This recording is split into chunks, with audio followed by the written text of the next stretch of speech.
Hey, what's up, everyone? Welcome back to the Tarry Hall Roller Rink podcast. I'm your host, BJ. I'm excited that you're here. Lately, we've had a few questions regarding our floor, the grip, the consistency, the size. So in today's episode, we're gonna go over the entire floor and see exactly what it's all about. So stick around, you're not gonna wanna miss it.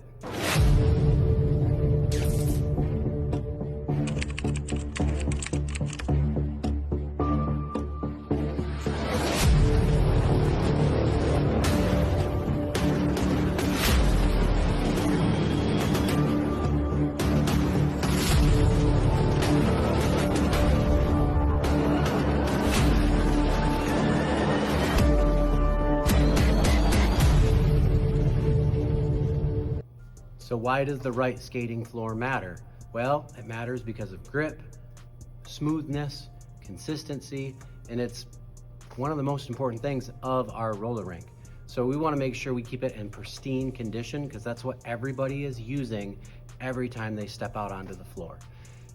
And I've said this in past episodes, I find it kind of funny that rink owners that I've known over the years, they don't want to take care of their floor. They're thinking, wow, it's super expensive to take care of, and they just do it as a last resort when really they should be taking care of their floor first, because that is what all their customers skate on.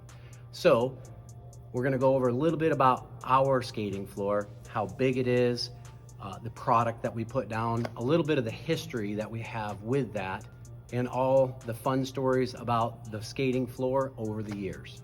So over the years, the floor at Tarry Hall has changed quite a bit. Originally, the floor was made out of maple. It was a maple wood floor, and that was the most common thing for floors to be made out of for roller rinks.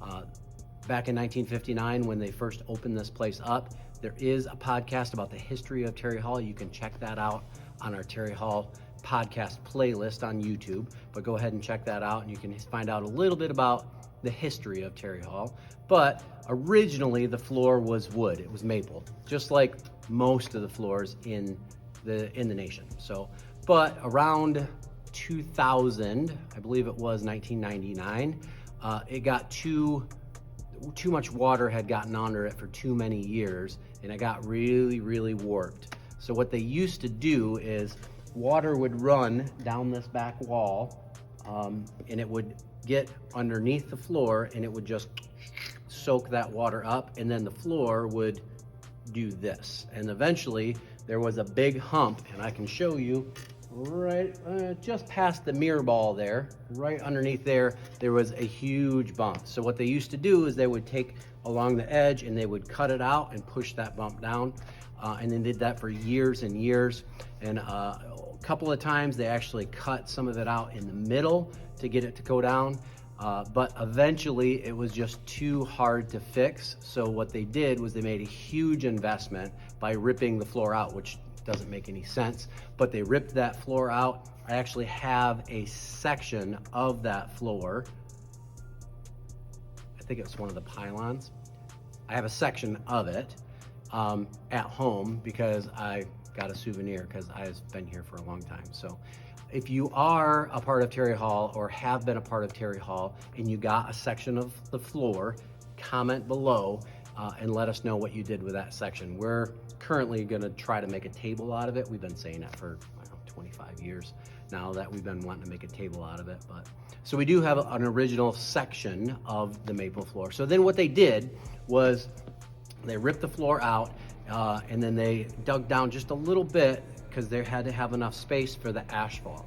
And then at the end of the floor, they took that post out and were able to get like big machines in here and completely excavate it. And then what they did was they put all the layers below the asphalt that you need, and then they put the asphalt. I just was talking to Doug about this the other day and the actual process that happens, but they put the asphalt down and then they had to let it cure for 60 days. The place had to be closed for 60 days, which is pretty crazy considering that we're so busy. So, but they had to let it cure, and then they put the top coating on it, which was a sort of epoxy.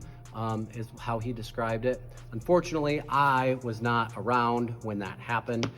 My wife and I were actually out of the country racing over in Europe at that time, so we didn't get to see the process. I really wish they'd have some video. I have pictures of the process, but man, I wish they would have taken some video, because that would be pretty amazing to see how they ripped the maple floor out and put the asphalt floor in. Now on top of the epoxy, we put a coating down. Now originally we were using a coating called Roll-On, which is, that's the name brand of it out of Texas. That's what a lot of rinks use. It's a very popular brand. They've been around for a long time. And what that does is it seals the floor and then makes the floor super smooth and super grippy, which definitely helps, especially for speed skaters. But over the years, we've tried multiple different brands and multiple different products. ProTrack was a product that we tried. Rink Coat was a product that we tried. And with the floor being colored, the texture is a little bit different, and the properties of it is a little bit different. So what I found is over the years of trying all these different products, the Rink Coat and the ProTrack, they weren't as good as that clear roll-on maple floor. So for a long time, I was just kind of thinking, oh, we'll just have to deal with it. But now we get to decide exactly what coating we put on this floor. So I've been doing some research over the last couple of years, and I just happened to get introduced to someone who works for a company that has a chemist, and it just happens to be this guy's friend. And he said, hey, I can hook you up with this chemist. You tell him what you want the product to do, and they'll do it for you. So I was talking with this guy, and I told him, I was like, oh yeah, I use your product on our floor for the company that you work for. And he said, oh yeah, what do you think of it? And I was like, I don't really like it. Sorry. And he's a good friend of mine, but he's like, oh, I'm sorry that you don't like it. And then he started, the salesman in him, he started asking a bunch of questions. Well, what don't you like about it? What would you like it to be better? And this, that, and the other thing. So I told him, I just was brutally honest on the product. And he said, I know the chemist of the company, and I'm pretty sure he'd be interested in hearing your thoughts and opinions, and he might even be able to make you a special product and alter the formula, because that's something that he's super excited about, is the chemistry of all these products. So I got in contact with him, and I was like, okay, this is what I want. I want it to grip like this. I want it to last this long. I want it to go down and coat like this. And I gave him all the different specifications of what I wanted. And he was like, all right, I can do that. So we tweaked a little bit here and tweaked a little bit here.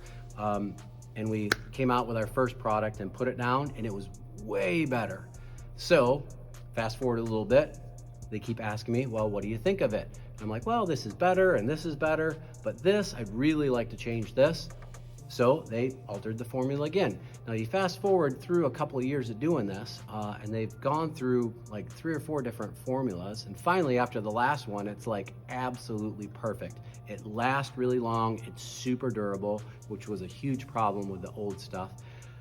It grips amazingly well, almost as good as the clear stuff on the maple floor. And that was a big thing for speed skating, is it just wouldn't grip as well with the blue and the coloring in it.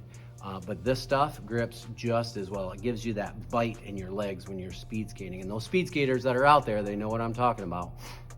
And it grips really, really, really well, which means you can go faster. And then the longevity of it, like it lasts for a really long time. With some of the cheaper products that I really didn't care for, it would only last for 2, 3, 4 weeks at most. And then during winter season, when there's salt coming in and it's really, really busy, it would be even less than that. This stuff, I can get a long time out of it. Now, again, I like to take care of our floor for our customers. So with that, we coat the floor more than just once a year. Now it's recommended that you coat it once a year. Most rink owners coat it once every 10 years. If they have a speed team, then they do it maybe once a year. But I have been putting new surface down, the coating on top, like 3 times a year, just because I want to keep it as nice as possible. It looks really good. It lasts really long. I absolutely love this new product, and it's been amazing. Eventually, I'll do a video, probably a YouTube short, on the process of it. I do have some reels that I have done, and it kind of shows the process, but it's not really a really good video to show, okay, this is how you do the process. But you can kind of see how it's done. But I'll probably do a YouTube short video eventually about putting the coating down and all the things that go into it and how we do it. Also, the prep work beforehand, you gotta scrape all the gum off. You have to make sure everything is nice and clean. A lot of times you like to scrub it with a little more abrasive pad. It doesn't really sand it, but it just kind of roughens the surface a little bit. All in all, it's a lot of work to maintain a floor that's so nice. So I really like to keep it nice for our customers. So the skating floor really is the foundation of our business. It is the heart and soul of the roller rink, and it's what everybody uses, which why it's really important to me to keep it really, really nice. Now, our length and width, everyone's asked about. It's about 160 feet long and almost 80 feet wide. So it is pretty decent size. There are a lot of rinks out there that are quite a bit smaller, but it is decent size. And for speed skating, it makes it a little bit narrow than what you're used to. But what I've always told speed skaters is if you can skate on a narrow floor versus a big wide floor, you can skate on any floor. Whereas if you're always training on a big, huge, wide floor and then you go to a race and it's on a narrow floor, you're really gonna struggle. It's really great for tight corners and really leaning over, especially when we keep the floor nice and tight and nice and coated all the time. So it's always great for speed skating too. But this really is the heart and soul of our business, which is why I take a lot of pride in making sure that I take really good care of the floor. I'm really grateful for all the wonderful customers that have come in over the years to keep this business going. It's a local staple in our community. I'm super thankful for it. And I'm hoping that all the work and effort that we put into this place really pays off and everyone has an enjoyable experience. You know, you have your hard-earned money that you spend when you come here. We want you to have an enjoyable experience, and the floor is part of that. I actually lost my microphone.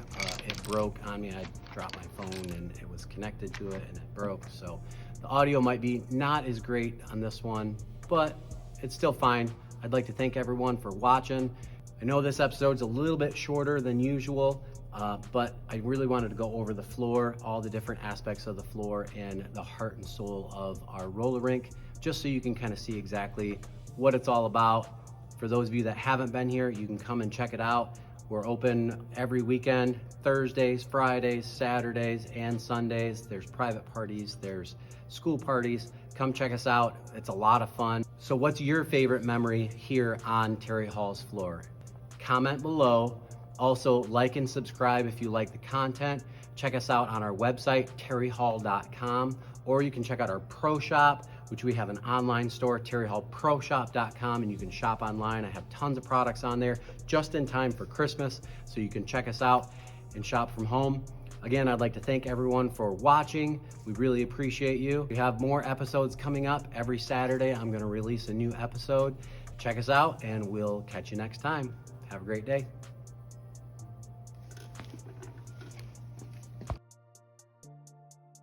Since Christmas is coming up, I'm getting a ton of questions from parents on what skates to buy as a gift idea.